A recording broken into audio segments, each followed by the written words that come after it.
President Obama did the right thing by negotiating the release of Bowe Bergdahl from his Taliban captors. He upheld the American principle to never leave a soldier behind on the battlefield. Bergdahl was the last American POW from the Iraq and Afghanistan wars, and the 5 men Obama traded for Bergdahl were considered to be senior Taliban figures.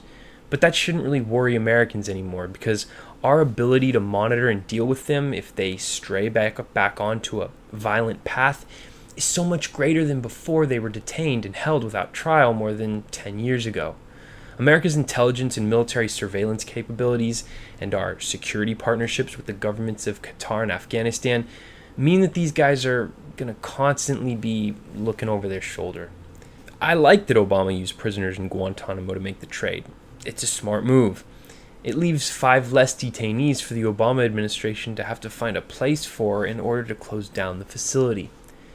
Now, some desperate critics have also tried to hit Obama for negotiating with a terrorist organization, which is ridiculous. They are much more of a traditional war adversary in Afghanistan than a terrorist organization. Plus, any way you slice it, this situation was a messy one that required a messy solution.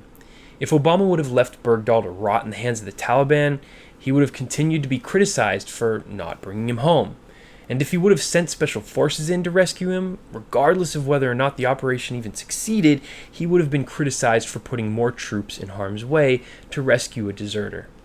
I think Obama did the best possible thing he could to fix all the damage that was done by Bush to those serving in our military, which is what he's done throughout his time as president. Negotiating with your enemies is what happens when you put soldiers in prolonged ground wars where at least a few of them are almost guaranteed to be captured. That's what Obama's ignorant critics on the right should be thinking about, especially before they begin to beat their war drums again in regard to Russia or Iran or North Korea or anywhere. So well done, Mr. President.